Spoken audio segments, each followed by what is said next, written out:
बच्चा अभी माँ के पेट के अंदर है, अभी वो बाहर नहीं आया। उस बच्चे को बाहर आने के लिए जिस चीज़ की ज़रूरत है, अल्लाह ने उस बच्चे के आने से पहले ही इस दुनिया के अंदर मौजूद कर दिया।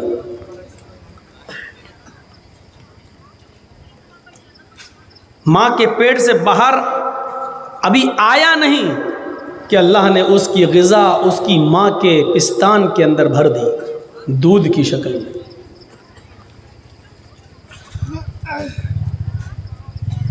अभी माँ के पेट और पेट के अंदर भी रहम, बच्चेदानी में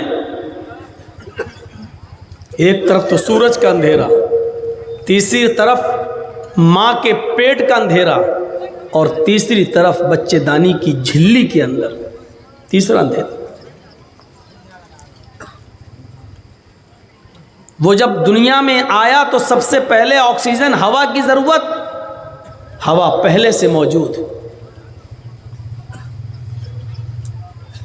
बच्चा पैदा होते ही गाय का, भैंस का, बकरी का दूध एकदम हजम नहीं कर पाएगा। उसका लीवर इतना मजबूत नहीं है कि वो डायरेक्ट भैंस का या गाय का दूध उसका लीवर एक्सेप्ट कर ले। उसके दुनिया में आँख खोलने से पहले ही अल्लाह ने उसकी माँ की पिस्तान में दूध भर दिया, और माँ के दूध को इतना हल्का बना दिया कि बच्चे का लीवर उसको एक्सेप्ट भी कर ले और उसकी बॉडी भी उसको एक्सेप्ट कर ले। और माँ की पिस्तान में जिस जगह पर बच्चा अपना मुंह लगाता है दूध पीने के लिए, उस जगह पर अल्लाह ने सुई की नोक के बराबर बारीक बारीक कई हजार सुराख बना दिए हैं। अगर अल्लाह ताला उन बारीक सुराखों को माँ की पिस्तान में न बनाता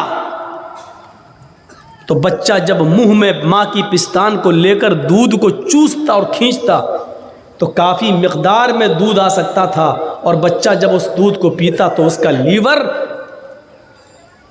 उतनी मिक़दार के दूध को हज़म नहीं कर सकता था। इसलिए माँ की पिस्तान में सुई के सुराख से भी बारीक बारीक छिद्र कर दिए, सुराख कर दिए, ताकि बच्चा जब माँ की पिस्तान से दूध को खींचे तो उसके मुंह में उतना ही दूध आए जितना वो हज़म कर सके, और उसके पेट में उतना ही जाए जितना उसका लीवर एक्सेप्ट कर सके।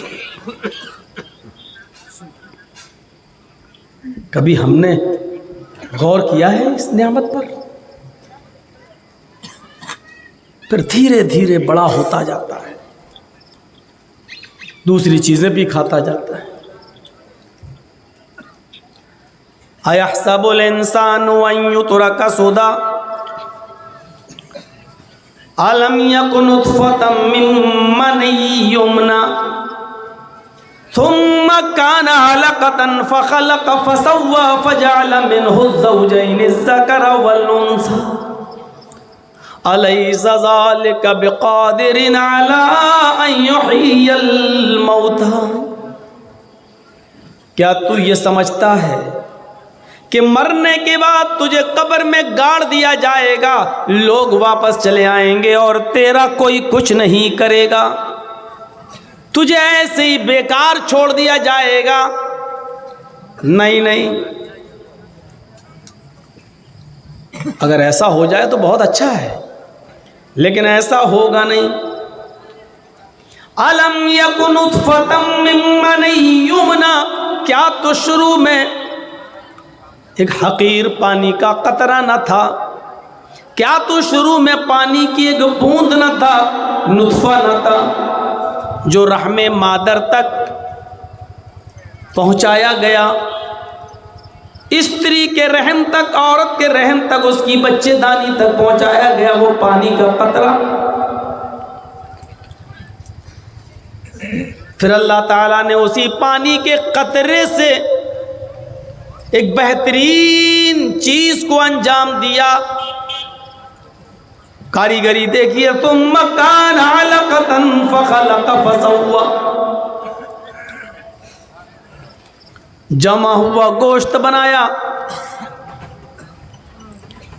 उस पानी के कतरे से हमने खून का लोथड़ा बनाया, फिर उस खून के लोथड़े को जमा हुआ खून बनाया, फिर उस खून को हमने गोश्त का लोथड़ा बनाया, फिर उस गोश्त के लोथड़े को हमने हड्डियां बनाई, फिर उन हड्डियों में हमने गोश्त का लिबास पहनाया।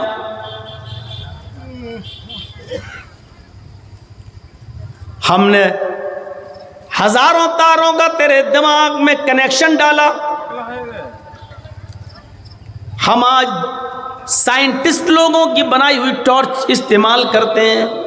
इधर रोशनी डालो, 1 किलोमीटर से ज़्यादा नहीं जा रही है, ज़्यादा से ज़्यादा 2 किलोमीटर, 1 मील 2 मील। लेकिन तुम्हारे दिमाग में हमने जो कनेक्शन डाला है बिजली जो तारों का, उससे हमने ऐसे 2 ट्यूबलाइट तुम्हें दे दिए कि 1 सेकंड के अंदर तुम 9 करोड़ 30 लाख मील की बुलंदी पर सूरज को देख लेते हो, 2,40,000 मील की ऊंचाई पर चांद का दीदार कर लेते हो। हमने उसी पानी के कतरे से, उसी पानी की बूंद से हमने ये सब कुछ बनाया। फजअल मिन्हु ज़ौजैनि ज़कर वल उन्सा, नर और मादा भी बना दिया, लड़का और लड़की भी बना दिया। हाय इंसान, जब ये सारा काम मैं पहली मर्तबा रहमे मादर में तेरी माँ के पेट में मैं कर सकता, फिर तू जब दुनिया में आया, तेरा वजूद जब दुनिया में आया, फिर तू ये कहता है कि मरने और सड़ने के बाद हम दोबारा जिंदा नहीं होंगे। अरे जब तू कुछ था ही नहीं तब हमने तुझे बना दिया, अब तो तू बना बनाया है, तो तेरे मिटने के बाद, ख़त्म होने के बाद मैं तुझे दोबारा क्यों नहीं बना सकता। अलैसा ज़ालिका बिक़ादिरिन अला अन युह्यियल मौता, तो क्या मैं तुझे मरने के बाद दोबारा जिंदा करने पर कादिर नहीं हूँ? क्या मैं तुझे मरने के बाद दोबारा जीवित नहीं कर सकता?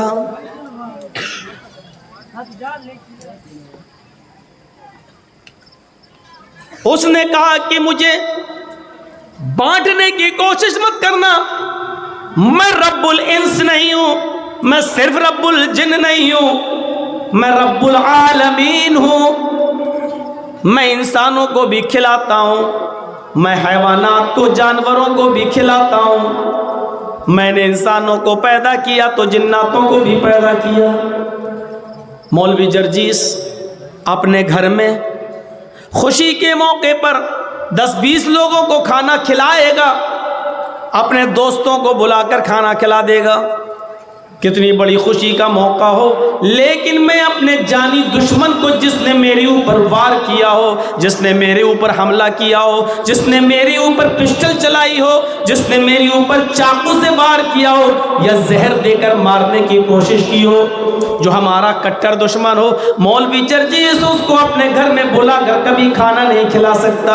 आप अपने दोस्त के साथ हमदर्द हैं, लेकिन अपने दुश्मन को कभी अपने दस्तरखान पर बैठकर खाना नहीं खिला सकते। लेकिन हमारे रब की रहमत पर जरा नजर डालो, वो दोस्त को, औलिया अल्लाह अपने औलिया को, अपने नेक बंदों को भी खिलाता है, अपने नाफरमान बंदों को भी दे रहा है। हमारा रब अगर मूसा का रब है, हमारे रब ने अगर मूसा को खाना दिया तो फिरौन को भी दिया, हमारे रब ने इब्राहिम को दिया तो नमरूद को भी दिया, हमारे रब ने मुहम्मद रसूलुल्लाह को दिया तो अबू जहल और अबू लहब को भी खिलाया और पिलाया। हम अपने दुश्मन के साथ अच्छा सलूक नहीं कर सकते, लेकिन अल्लाह रब्बुल आलमीन अपने दुश्मनों को भी, नाफरमानों को भी खिला रहा है और अपने फरमाबरदारों को भी दे रहा है। जब आसमान से मूसलाधार बारिश होती है तो मुसलमान के खेत में आ जाती है, तो हिंदू के खेत में भी जाती है, सिख और ईसाई के खेत में भी पानी बरसता है। हवा अल्लाह देता है, चलाता है, तो वो मुसलमान को अगर महसूस होती है तो हिंदू, सिख, ईसाई, हर काफिर को भी लगती है। मेरे भाइयों, गौर करो, सूरज की रोशनी से सब फायदा उठा रहे हैं, उसने किसी एक के लिए बंदिश नहीं लगाई है। नहीं नहीं, हम ही ने तो पैदा किया है, हम ही तो तुम्हारे रब हैं। हम जानते हैं कि तुम मेरी नाफरमानी कर रहे हो, हम तुम्हें ढील दे रहे हैं। आज मेरी तरफ पलट जाओ, मेरी तरफ समझ में आ जाए तो ठीक है, नहीं तो दुनिया में हम तुम्हें महरूम नहीं करेंगे।